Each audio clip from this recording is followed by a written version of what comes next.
Hello and welcome to episode 7 of Mama Tales. I don't have much to talk about this week other than, this suffering from this Nairobi weather that's just freezing. I really don't do well with the cold, but I'm grateful that at least this year my baby is quote unquote all grown up. Last year she was such a tiny little thing. I felt like keeping her warm was such a struggle.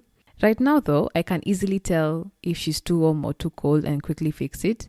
And also, I think it helps her that she moves around quite a lot. So she's always kind of warm, I think. And then also exciting stuff. She kind of said her first word, well, other than the normal dada and the very sadly occasional mama that comes here and there. So her new word is now thank you. Granted, if you hear it, you might not know that that's you might not know that that is what she's saying. And I've seen a lot of moms do this where they understand their babies and you as a bystander have no clue what that child just said. It took us a while for us to also pick it up and understand that she's saying thank you, because she mumbles quite a lot, but then there was this set of mumbles that she kept repeating over and over and over again until I noticed that was a pattern, but I didn't know exactly what word she was trying to say until one time she handed me something and I said, thank you. And she repeated it. She repeated I will butcher it if I try and say it here, so I won't. But she repeated something that sounded like that. Granted, I don't think she really understands where to use it or how to use it, but she's excited that we are excited when she says it. So she says it to everything now. But to her credit, she mostly says it when she gives me something or wants something from me so that I can say thank you back. But it's amazing to just watch her grow. Anyways, our story this week comes from Linda. She's a friend of mine from way back in high school. So I was really excited when she reached out like day one when I was asking for stories. And she said she wanted to actually be part of the podcast. Just as a heads up, her story can be a little hard to listen to.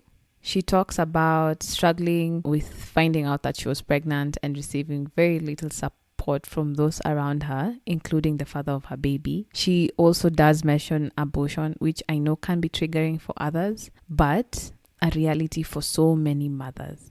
She also talked about a lot of the sacrifices that she's had to make as a full-time mom while trying to find that balance between self-care, motherhood, and being a partner to someone else. So we had a very long conversation and I felt like it would be better to split it into 2 parts.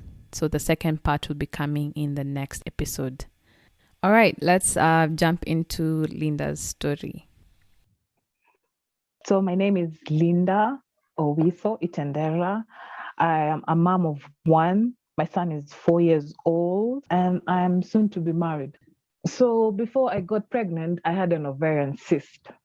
And before I actually realized I was pregnant, I had issues with the cyst. It had grown so big and it was giving me a very irregular menstrual period and pain in on my back, and let's say pain during sexual intercourse. So I was like, there's something wrong, It's not me. I'm not in pain. I don't have the bowel movements also are very weird. So I said, let me go and get checked. So I went and they said, oh, you have a very big cyst. We'll put you on meds and then we'll see where it goes from here. So I asked, will it go away naturally or, or I have to get it surgically removed? And they said, usually most of the time, it's a very common thing, but usually most of the time it depends with how also the cyst presents itself. So they said, you just go home and, just relax. It will go away and then we'll be checking with time with appointments. We'll go and see maybe how, if it has grown or reduced in size. So mine actually was gaining some weight. So I had so much pain in my pelvic. Walking was a problem. I had leg cramps. It was so uncomfortable. And during this time, I was also pregnant, but they couldn't see my pregnancy. They were just seeing the cyst. Finally, we went for a scan, a CT scan. You can imagine that's very dangerous for a pregnant woman. So the guy in there was like, wait, there's something wrong. So when I came out, I was swollen. You see, there's some liquid they usually inject you with before you go for the scan. You usually get something injected, like it's like gel. It's very painful. So when you go inside, it like outlines all of your organs. So it's very painful because of the, let me say, the weight. See, Uh-huh. gel is a bit, so like pushing it against your blood. It's very painful. So my reaction was nearly swell. So they're like, what's happening? There's something wrong. So a doctor came in and said, let me just test you for, like, if you're pregnant, and let's see, maybe it Okay. could be. So later, do you know, I was 8 weeks through my pregnancy. I was like 2 months. What? And it was missed this entire Two, time. You did not feel any. it was missed. Nothing. I had no cravings, no morning sickness. I never have it. I never had it. And I don't know how it feels like. It was so normal. So 2 months. And I was like, yo, you people, 2 months. What if I'm not sure I want to keep this baby? 2 months is gone and I'm not even ready. Plus, I am not married. So this is like, having to call the person responsible and having him aboard, and tell him, what, blah, blah, blah. 2 months, I was told, you just go home, rest, take some meds. They gave me some meds and they said, it will just go down slowly as we see when it maybe goes away, and then now we'll start giving you the vitamins for your pregnancy. So first day, second day, third day, it ruptured, my friend. That pain is, I can't even feel it now. That Wow. pain is ridiculous.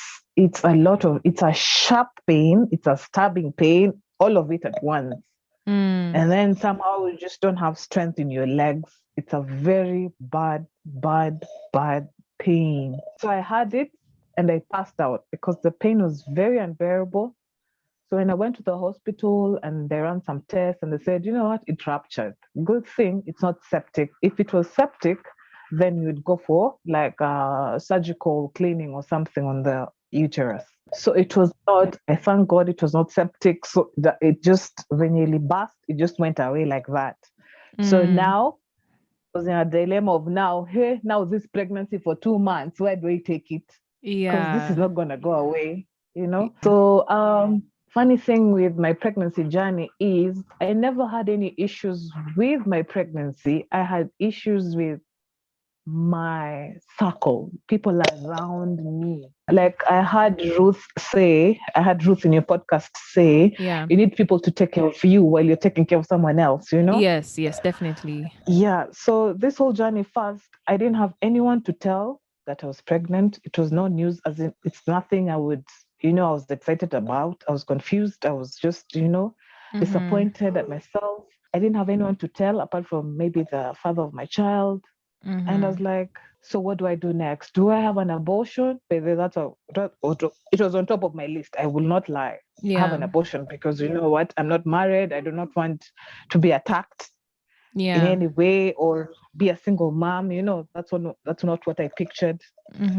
Hey, Sally. So I told the father of my child finally. And he said, I am not ready. Wow. And I said, okay, cool. So what do I do? And he said, you can get an abortion. And I said, it's 2 months, I'm going 3 months now, and I have a feeling about this pregnancy, and I don't think getting rid of it will be like my closure. And he said, okay, well, then you're on your own. And I said, cool. So at that time, we used to live together, but on and off, because I had my own, at that time, I was still doing my medical course. So I had my own room in the campus, and also I was staying outside campus with him. So he said, you know what, you just find your own space. If you want to keep the baby, you can keep the baby. That's on you. Like, I'm not in any way, I don't want to be involved. So I said, cool, sawa sawa. I was still in pain because the pain for the rupture, the cyst goes away after a couple of weeks. Sorry, Daddy. I'm sorry. He's fallen, Amma. Just the attention. He just wants mama. Oh man. He's wondering why I'm in a room. Yeah. So he's wondering why I'm not with him in the sitting room watching what he's doing. We go. Okay, we go. Oh, he sounds so sweet and cute though. Okay, let's go. Okay, he wants us to go to the sitting room. Okay, let's go. So, Sally, the Mm-hmm. pregnancy was due going to 3 months. I had to do it alone. Now, the good thing with my pregnancy is I had no morning sicknesses, no cravings, nothing. It was just pure bliss. Like, Mm-hmm. there's nothing to worry about. Mm-hmm. Then, when I was, 6 months, I had a second cyst that just went away naturally, Mm-hmm. also, but it did not burst. It didn't do anything. So, it Mm-hmm. was good. Then, when I was 8 months, the baby of the child came into the picture and he said, "You know what? Let's try this." I was like, "Try? You want us to try this? You're Mm. either in or gone, you know?" So my pregnancy was a lonely one. That's what I can say. Most weekends I was alone because as much as he said he wants to be part of it, he was MIA. So with all the visits I went to, do you know he attended like one or two? Two. He only attended two of Mm-hmm. them. So I felt my dad told me, not even my dad, this is someone I call my dad because I don't have parents. Now that's the whole where this whole emotional thing came. You know, I had Yeah. no one to guide me, no one to tell me what to do or come home, let me take care of you. You know, I had Mm. Ruth saying, "Oh, the mother was coming to visit or taking care of her." I wish I had that. I never had. Yeah. See, and I'm the eldest. We are only two, so me and my sister. So there's no one to take care of me. No one. So Yeah. it's either if you sleep hungry, that's on you. If you're sick, that's on you. If blah blah blah about your pregnancy, that's on you. You see. Mm. Mm-hmm. So he had only two visits when he came for the scans, two visits, and then finally when I was going for I planned everything where I would give birth, who my gyna will be, Mm-hmm. baby clothes, baby shower, everything, just coming to place. But I was doing it alone. Friends, Yeah. yes, but the whole thing, like I didn't have a support system. You Yeah. see, which I usually I wouldn't put anyone in my position. I just would love if every mother had a support system. You know, a Yeah. husband, a friend, a spouse, something. So this journey made me very soft, and I was a very tough person. Yeah. So it made me so soft. And I was like, is this the motherly, thing that is kicking in, or is just me losing it? So I went in for my delivery, but now my pregnancy I was past 42 weeks. Funny thing, my baby was too heavy. Mm-hmm. He was 4.8 at then. So this is my final scan. Mm-hmm. I have passed my due date by around 2 weeks. You can imagine. Due date in my Peter 2 weeks ago. Yeah. So I go for my final scan. The baby's 4.8 and he's healthy. He's just playing inside there. But I told the doctor, you know what, I can't stay with this pregnancy like this. It's big, it's heavy, it's pulling me down, it's painful now, you see. So she Mm-hmm. said, you know what, let's induce you. Will you allow that? So she told me that, the pros and cons about being induced. And I said, at the end of the day, you know what, you are professional. So if you decide it's healthy for me and my baby, then let's do it. So I made arrangements for the procedure. So I went into the hospital, let's say on a Monday. They got me induced. Mm-hmm. It didn't work. Said the baby was too heavy or something. It didn't work. So they told me just sleep. The next day we'll try something else. Then I went to sleep that night to just mild cramps.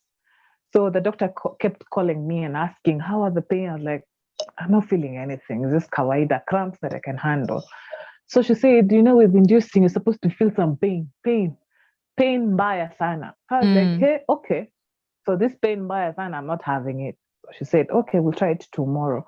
So the next day she came in, another induction. Mm-hmm. So I started feeling some pain. The baby started moving. And then, you know how they say they check if you're ripe and your cervix is opening and all that. So my cervix was good it was getting ripe or something, but Mm-hmm. my water was not broken yet. So even if I was supposed to give birth, maybe he would come out with the whole sack. So someone had to get in there and bust the whole thing, the whole sack. It was very painful because I was very sore. So I could imagine if I'm sore now, how about now going to give birth? So the gyna made it happen. She passed the slack, and then I started having like active labor. So I Yeah. went into labor, and my labor took 2 hours, 15 minutes. I don't know if it's a short time or It's people are a telling me, oh, that was very short. Yeah, that's a very short time actually. But then Ye- you have to think that you went in there a couple of days before.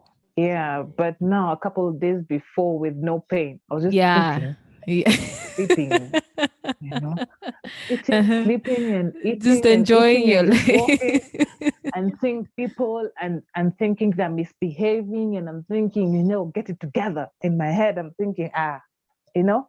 Yeah. So I was in no pain. So I was very comfortable for those 2 days, so Mhm. nothing was happening.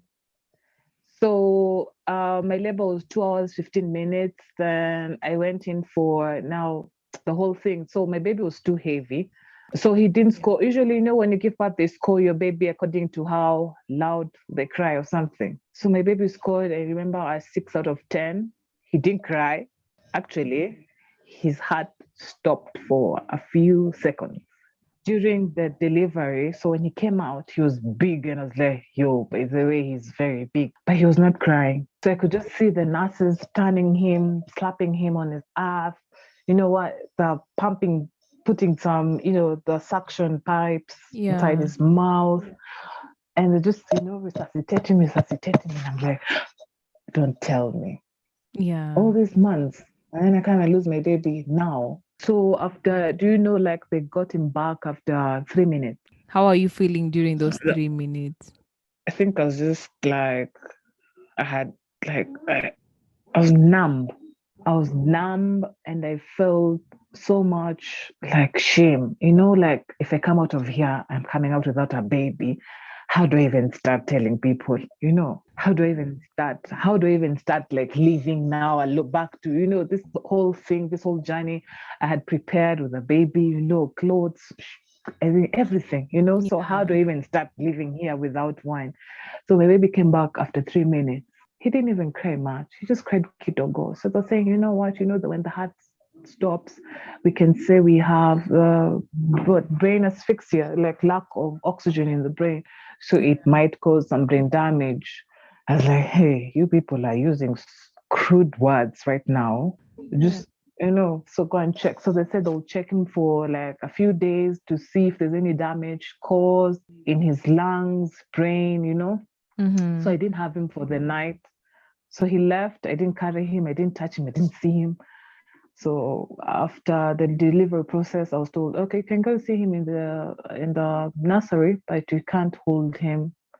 Mm. I was like, you can't hold him. Why? So I just said it. Okay, let me just go. So I went. He had he had what, the oxygen mask, pipes, but he was a very big baby, very big. And they said, oh, they're trying to monitor if he can breathe well because he didn't cry. So we don't know if his lungs, are okay. Yeah. And since he was out for 3 minutes, his heart stopped for 3 minutes. We're supposed to check if there's any damage caused or something. All this time I was just tired. That kind of, your heart feels heavy. Yeah. And at that time I have no one, like, I have no parents. I have no elder siblings. I was just alone, let me just say. And so like no one was So with you in the hospital. You're just you. I was just maybe walking, like, hey, I was on my way to work or from work. I come and say hi to friends. Yeah. But like, like how you'd pick up your phone and say, Mama, where are you? I need this, I need that, blah, blah, blah. I didn't have that. So it really put me down, Mm-hmm. So the baby daddy was there, the father of my child was there, but also his behavior was like one leg in, one leg out. Like Okay. if it's good, if life is good, he's there. If it's worst case scenario, he's missing. So at the end of the day, I felt, if I lose this baby, I don't think I'll even engage myself again.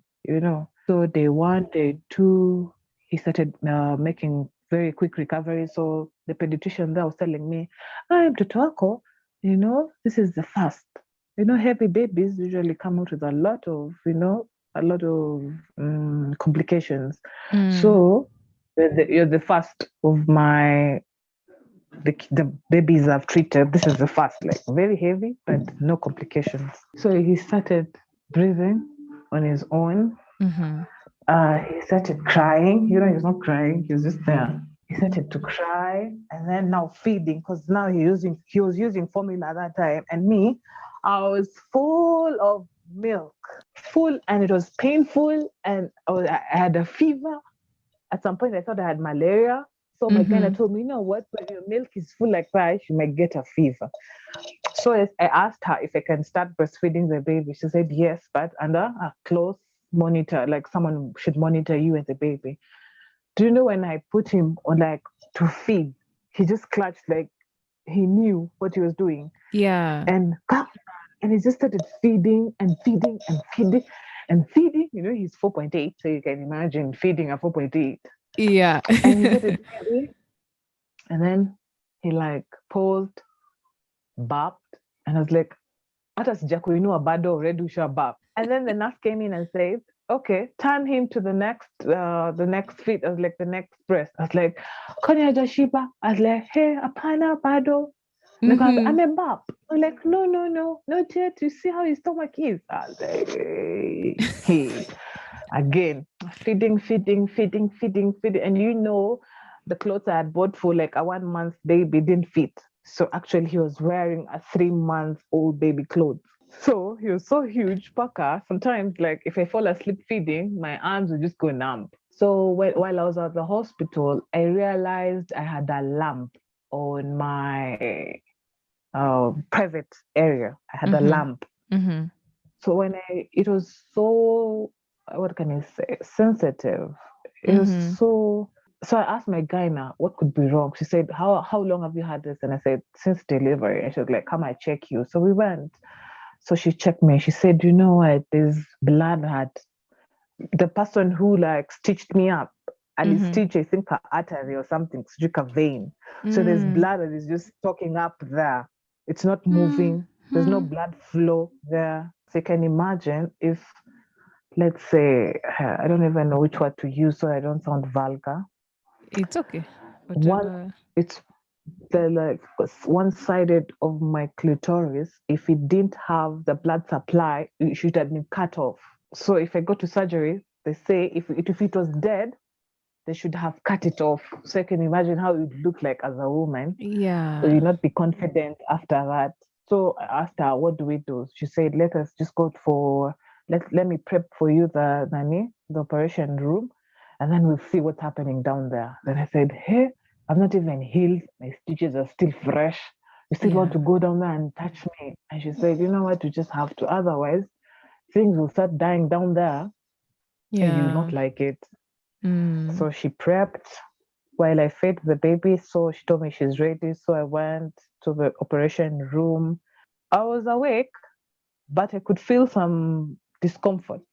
And while she was there, I just told her, you know what, because I don't have any next of kin or anyone, you should just talk to me. You know what's happening? Tell me what you're doing. So she was telling me that there was no blood supply. There's something that was stitched up. There's a Mm-hmm. vein that was stitched, so there's no blood supply. So the blood came and then gets stuck there. So that's why it's like I had a bulb. So I told her what next. So she said she's going to release the blood. Then she's going to try to find a way that she's going to maybe repair that vein. Then I said, rate of 1 to 10, how like the repair is it gonna work? She said, let me see the damage. So she went in there. She found it was not badly off. So she said, oh, as usual, chomelea, as usual what? So it Oh stops no. bleeding, something. Yeah. Uh-huh. Hey, I said, chomelea. She's like, My. yes, I'm going to burn that vein. So it stops. So I was like, so I'm going to have stitches, a burn, and a cut at the same time. Yes, that's what we're going to have. A burn, a cut, and stitches. For a second, I was like, yeah. So am I ever gonna sit down? She said yes, but in a lot of pain. You're going to be in a lot of pain. Hata tukikupatia painkillers, you will still feel it.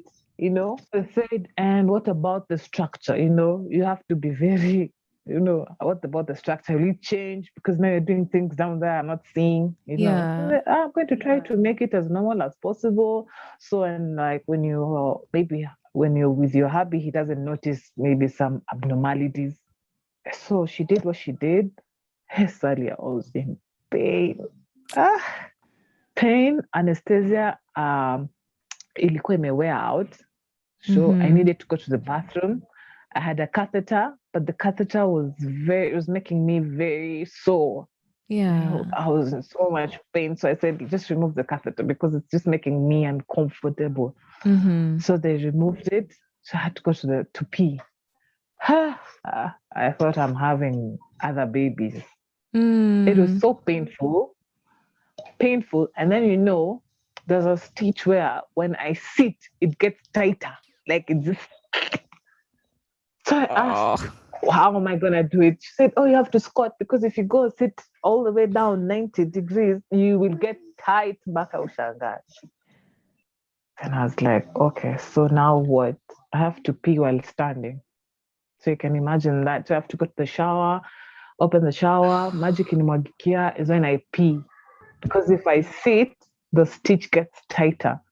So it gets very uncomfortable. So you can imagine you being, just tight. It was so uncomfortable. It took me a week. My baby was getting better. Then we got discharged. But now, sitting down was a problem. So I used to breastfeed my son while standing.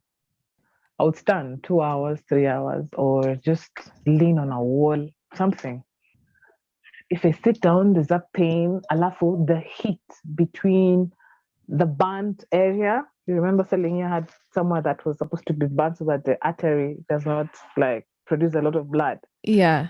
So when it gets heated up, like my body temperature changes kidogo. I could get like a blister or something. I felt okay. I think the father of my child felt okay. Now this is too much. I've neglected her for a while. Let me just come in. Fully blown akakuja, saidia, washing clothes, taking care of the baby. Shifts. Started healing. All that therapy you told us, sit on hot water, salted water, all that. And one day I had to go for my last appointment. Then my gyno was telling me, you have to go and get a mirror and see what is going on down there. I was like, hey, I don't want to see. You just treat me, take care of me. Tell me what you want me to do, but I'm not going to check. She told me, so that when you're asked about what's going on or what's missing, I was like, is there something missing? And she told me,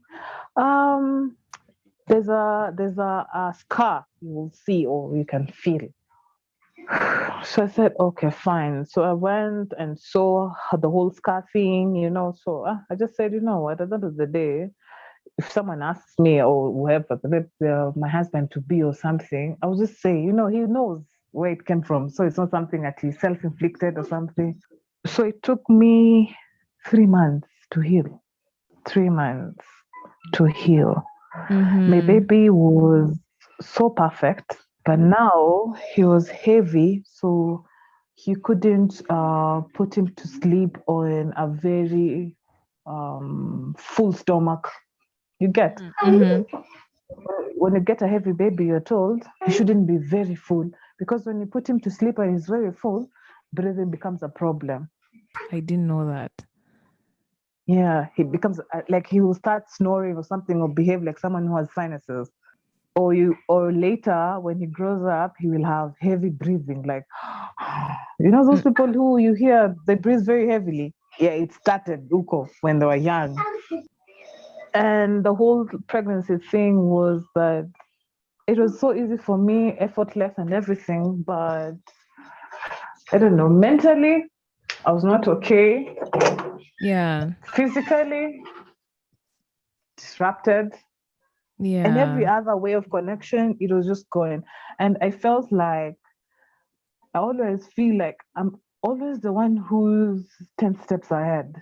If it now, okay, like you and What your do you hubby, mean? you'd feel like you're always Like, let's say you and the hubby, you always feel like you're the one who's always, what do I say? You're the one who always knows what to do, where to Mm-hmm. go, Mm-hmm. or who to ask, or such things, you know, Yeah. or just be on toes with your child. You know, you feel like Mm-hmm. he's not doing much. So I used to be told, oh, where were you thinking that you're doing too much? And I'm also doing the same as you. And I'm thinking, no, me, I'm just overdoing it. I'm the one who's being overworked. So my sister was telling me, just give it a chance, you know, just put it in your head that everyone is trying to help you, not that you're helping yourself and everyone else is just seated. But up to now, that's what I'm feeling. I feel Yeah. like right now I don't have a nanny. I had to quit my job because of my son, and I just feel I'm the one who's always on hands, like when the baby's gonna eat, what the baby's gonna eat, when he's gonna sleep, you Yeah. know, how he's going Yeah. to spend his day, and you feel like the other party is not contributing as much. I Yeah. sound selfish, but I sound selfish, but I just feel No. like that. That's how I basically feel. I think I'm just quick to point out what someone else is doing, a mistake or something, you know. Mm. Like, mbona utakuja mapema? Or even if I'm supposed to do something, I make sure I'm on time, you know. Yeah. I'm on time. Or if I have to go somewhere, I have to be, you know, at the back of my mind, my son. I'm like, Kula nini? What time is he gonna sleep? Is he comfortable? Is he okay? Him on the other side, he's not Mm. even bothered. You know, he's gone. He's like, mommy will take care of it, you know? And I feel so much pressure until the point where I feel like, it's just, I'm okay doing it alone, you know? Yeah. Which is a bad thing. It's a very bad thing. But at the end of the day, I think when you become a mom, everything just changes. The gear just shifts. Like the way you're saying, you just took a drive and you felt like, you know, you don't want him to come back anytime soon. Those days are very many to come.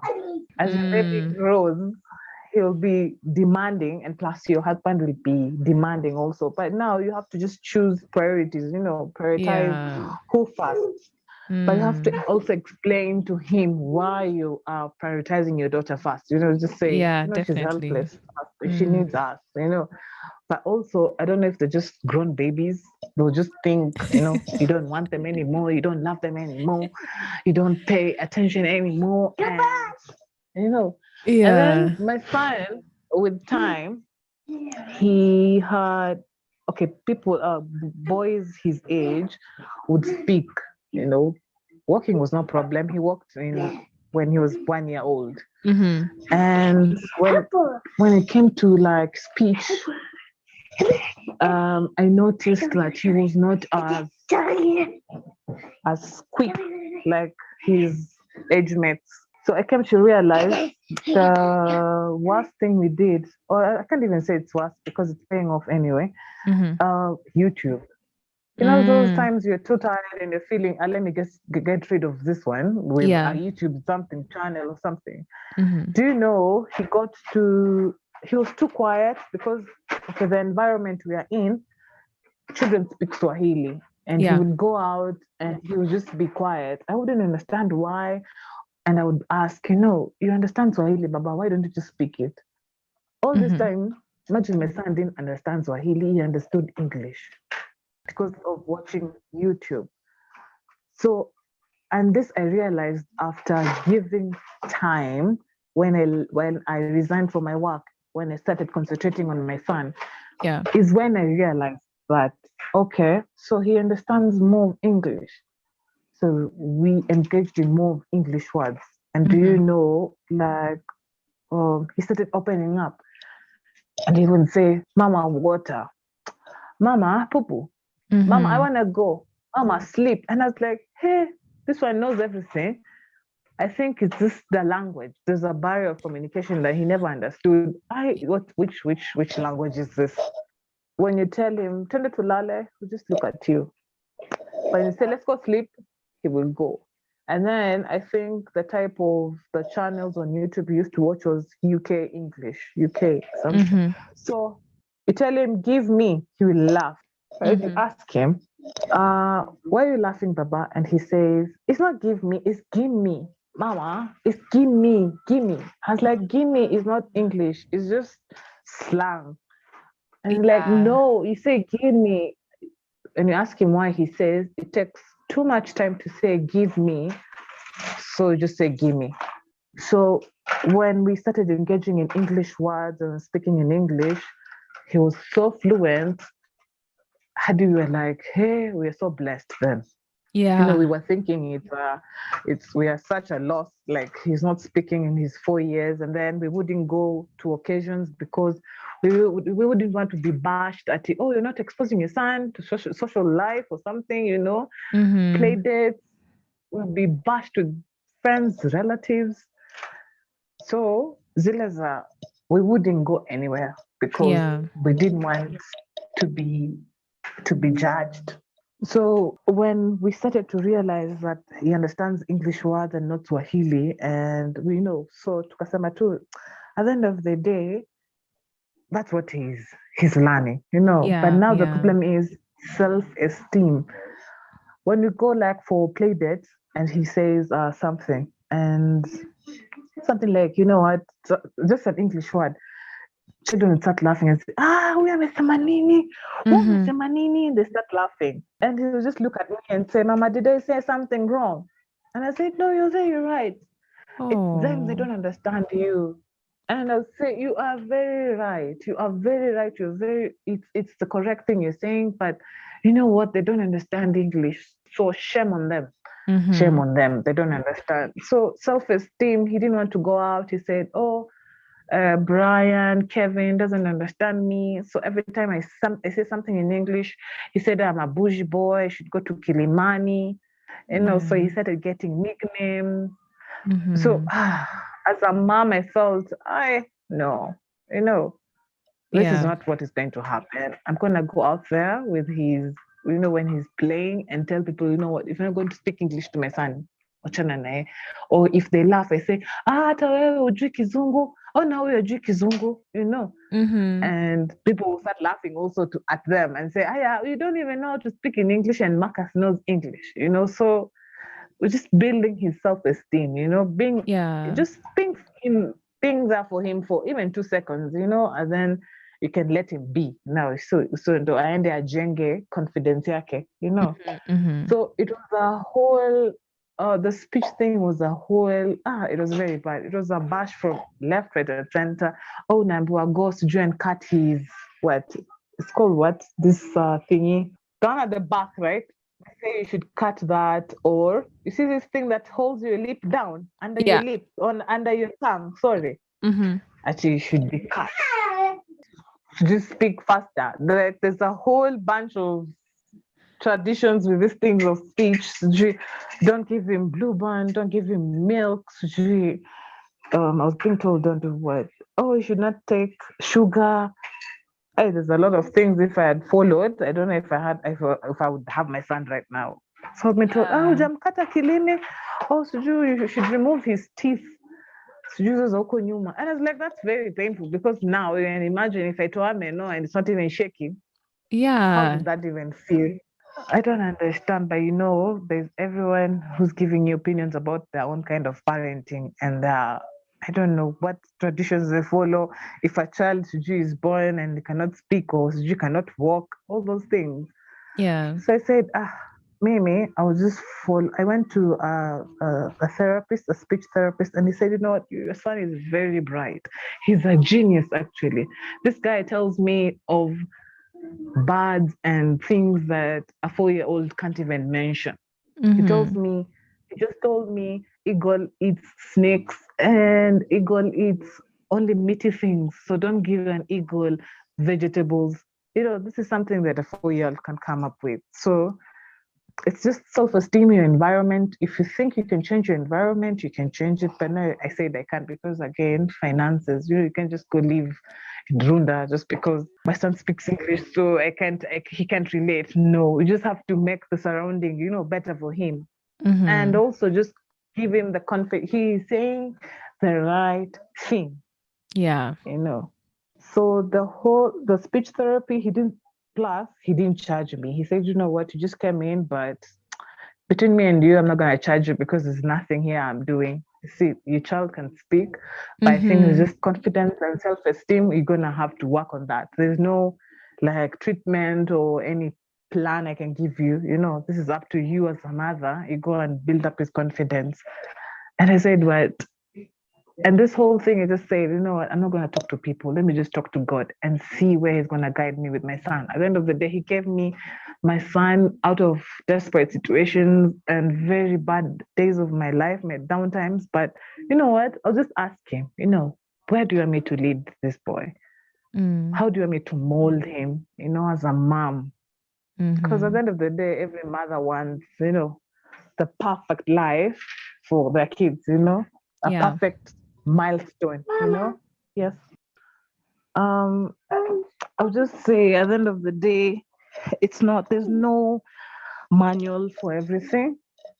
Motherhood will just come naturally. You will feel you're doing it alone, but I think everyone else is just too scared to do it because they're not sure if it's the right thing. But since you're the mother, I think it's just something all mothers should, allow yourself to be confident with yourself that you're doing the right thing. Even if it's the wrong thing, you will learn from it. At the end of the day, it's your son. There's no one else who's going to take chances and say, this is Sally's daughter. Let me try and do this for her.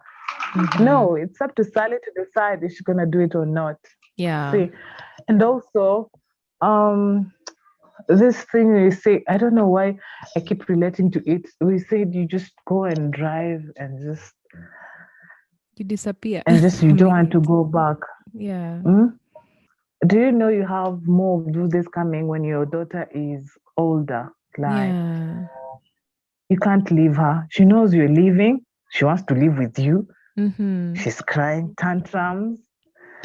And they'll be so bad, in Baka. You just have to recollect yourself in the same room where there's just all that chaos. I don't even know how to tell you. There's no math behind it. Like, do you imagine yourself in the most chaotic room? Probably your hubby is there with an attitude. Don't know about yours. Mine has most of the time. He's just the one with attitude. And your daughter is there crying, or maybe you don't know if she's sick or coming up with something. Your nanny is not doing what you want. And you just need to go away. And you can't go because now you're the one who left work. You don't have any, you're not earning. Remember, you're not earning. You're dependent on someone. And let's say maybe your account is not as, healthy. I smile. It's not healthy. So, and plus, okay, let me just say in my position, I don't have a car. I could say, let me just go and drive in and go. So you just say, what, just relax first, because no one is going to do it for you. At the end of the day, your husband needs you, your child needs you, your nanny, whoever else. So you just pretend they're not there and just block everything. Just block them, and then just for a second, maybe let's say a short prayer. Like, what, God, just take me into your arms and comfort me, and let me understand that every other thing that is happening around me is out of my control. And I just breathe. And then I recollect myself and I say, okay. I look at my son. What do you want? Okay, you want this steak. You want this steak. I look at my husband. Do you need us to talk about something? Okay. And he says, he vents up, and I hear him. But I ask myself in my head, why am I always the bigger person? Like, I'm always the one to approach you, and you're the one with the issue, you get. So I just listen. Within 1 hour, you're done. Everyone is so calm, including yourself. And you say, okay, let me just go and sleep. So that's part 1 of her story. We will pick it up from here on the next episode. I remember listening to her birth recovery journey with my mouth wide open, because I couldn't imagine that pain that she was going through. Even after 4 years, it's still very, very fresh in her mind. I could also feel the loneliness and despair that she felt when she had to do quite a bit of this journey alone. And just like she said, I don't think that's anything that you would wish on anybody. And it just definitely gives me further appreciation for having a great support system around me, even if I complain. But sometimes you just have to always just check the privilege that you have, because so many others would want it, but they just don't have it. We'll dig deeper into this the next time, but for now, I will end this episode here. As always, thanks for listening, and look out for part 2 in the next 2 weeks. Remember, if you wish to share your story on the podcast, it's really easy. Just reach out to me on Instagram at Sally Mogore or on email at mamatalespod@gmail.com. I'll leave this all in the description or show notes of this episode. So stay warm and see you in the next 2 weeks. Bye.